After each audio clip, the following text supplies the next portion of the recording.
early to mid 90s Taito arcade games. Taito Legends 1 focused on like early to mid to late 80s stuff, and then 2 was just like that 90s stuff, man. So great genres. Couple shooters on there, couple beat 'em ups. It's a cool one, man. For the value, and it's come down. It used to be pricier. I don't know if it had like a reprint or new old stock was found, but like I'm not sure where it's at now. But if you get this one for $20, shit, man, buy that. Interesting boxing games with interesting control mechanics.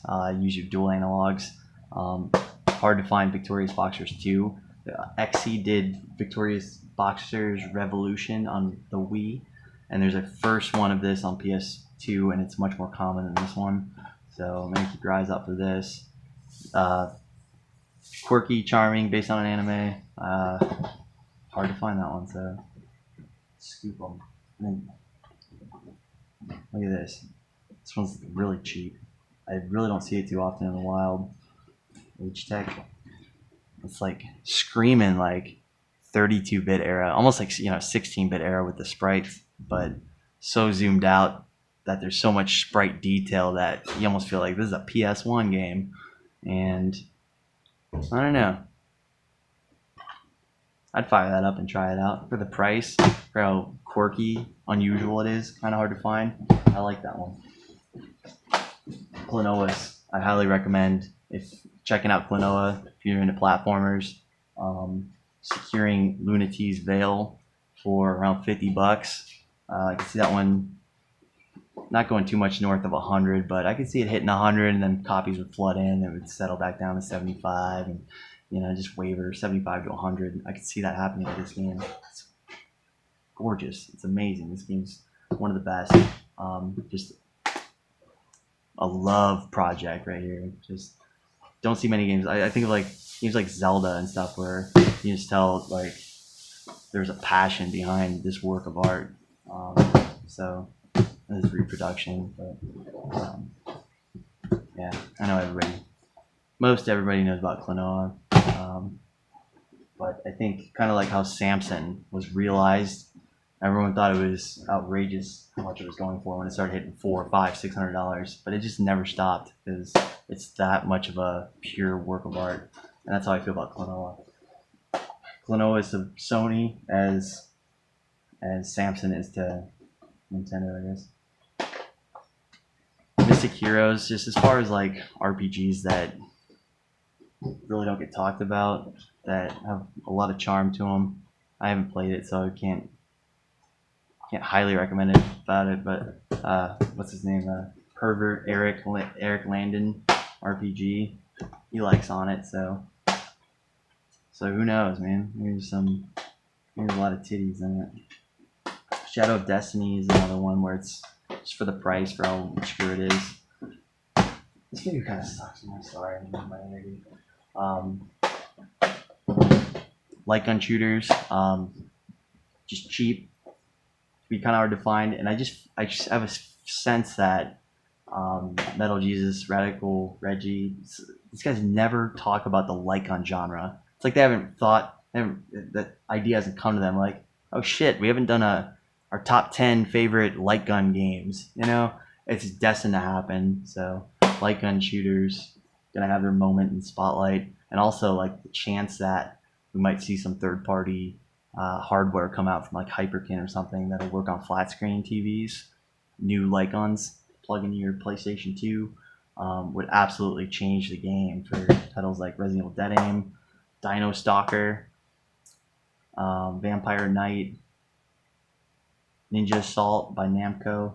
Like Capcom did like a set of like, this was Resident Evil light gun, and then Dino Stalker was like Dino Crisis light gun, and they had like this cool set in Japan, and I think we got 3 of the 4 from that series of light gun shooters. It's really solid games if you're into that genre, and they're pretty inexpensive for how uncommon they are. And then this is a nice published title. This is the sequel to 18 Wheeler arcade game by Sega. This is very arcadey, very quirky, very Japanesey. and just fun, fast-paced, ridiculous game. Pretty hard to find now, and just again love the publishing job here. Hard to find with a manual. You see a lot of copies beat up without manual, almost like it was a rental kind of game. And I'm liking on this for the value, for the scarcity, the sexiness, the Sega, the foil. That stuff all matters, as ridiculous as it sounds. I know gamers scoff at this kind of concepts, but there's your Eric Landon game right there. A couple other quick talking points. I'll have to upload this some other time when I'm on Wi-Fi. I listed some DS games I just wanted to give a shout out to, but I do acknowledge that, like, man, there's so many PS2 games here that this is just like games I feel I've grabbed off the shelf that, like, yeah, you can't go wrong paying retail, you know, price charting on these titles. I think they can only go up or just sustain their value. So, Blood Will Tell's a heavy that I recommend. I don't think, you know, sometimes I hear Kuon's starting to hit like $600 now, CIB. It's ridiculous. You could lose money investing into that and sitting on it for a couple of years and going, ah, shit, I gotta sell it for top dollar is $400 now. So Kuon, man, it's starting to get so heavy where it's like, it could be dangerous. It could still go up. I don't know. But I used to see that title a lot at Blockbusters. So I don't know. Probably a Blockbuster rental exclusive, Kuon. But Blood Will Tell I really like. Bang for your buck. You know, you can get it for sub 200 for a real minty CIB. I'd pay 150 for a nice complete copy. Haven't checked it in a while, so I might be way off. But heavy Atlus games, I think they're pretty safe. You know, Sky Gunner at around $100. The game is sweet, hard to find. It's not going anywhere. Everybody knows to seek out Atlus. Newcomers to PS2, it's like the first thing they want is Atlus games. So Sky Gunner, Samurai Western, SPC, Steambot Chronicles, Dual Hearts. Just a couple that came to mind. I'm sure there's a few other heavies that I'm forgetting by Atlus. And then, and like I was saying earlier, a lot of RPGs. Just wouldn't surprise me if they're already $60 and Shadow Hearts with the gothic theme and uniqueness. You know, I could see like just nobody comes off their copies and prices start going heavy on them. So to me, it's like not too exciting to speculate on. But a few that I really feel like are criminally overlooked would be like the Sega Shining series. So Shining Tears and Shining Force Neo. Don't see them too often anymore, and I think they're still relatively inexpensive. Ys Arc of Nepishtim. I think the Ys series is just getting more and more of a fan base. New Switch game came out a while ago, but it's gonna they're gonna keep bringing them out, and they're great. So just easy to play and fun. So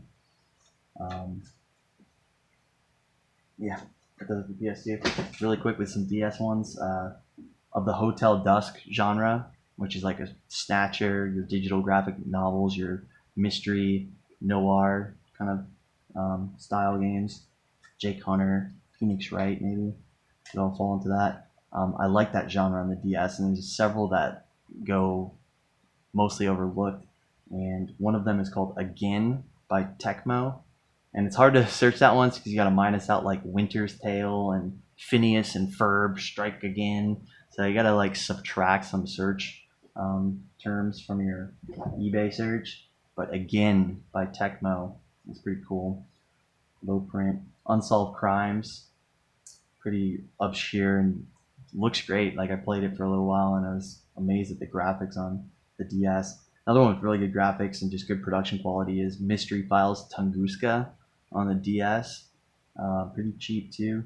Flower, Sun, and Rain, that one's just fucking hard to get, and if you look at price charting, it's pretty disgusting how rapidly it went up when Deal Tavern ran out of them. But if you see it, man, it could be priced at yesterday's prices kind of thing. So Flower, Sun, and Rain, Suda51, directed title there. Miami Law is a Hudson game that just feels like Snatcher, but totally different environment and story. Quality game. It's about as rare as Flower, Sun, and Rain. So those are two like super rares. Flower, Sun, and Rain, Miami Wall.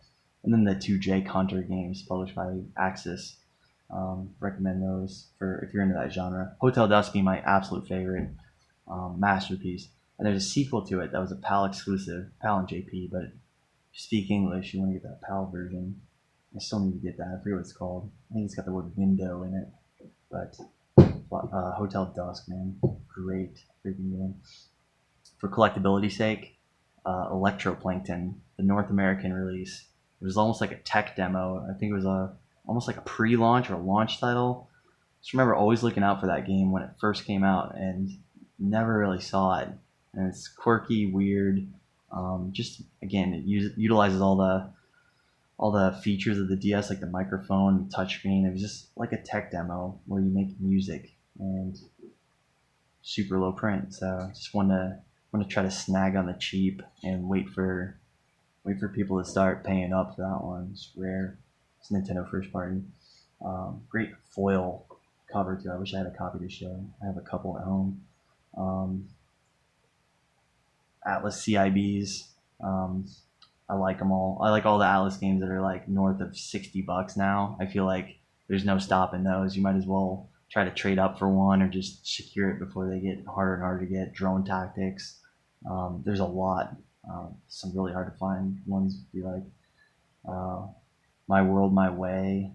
You see a lot of fakes of that, but to find a legit CIB, super rare. Oh man, there's so many good Atlus games.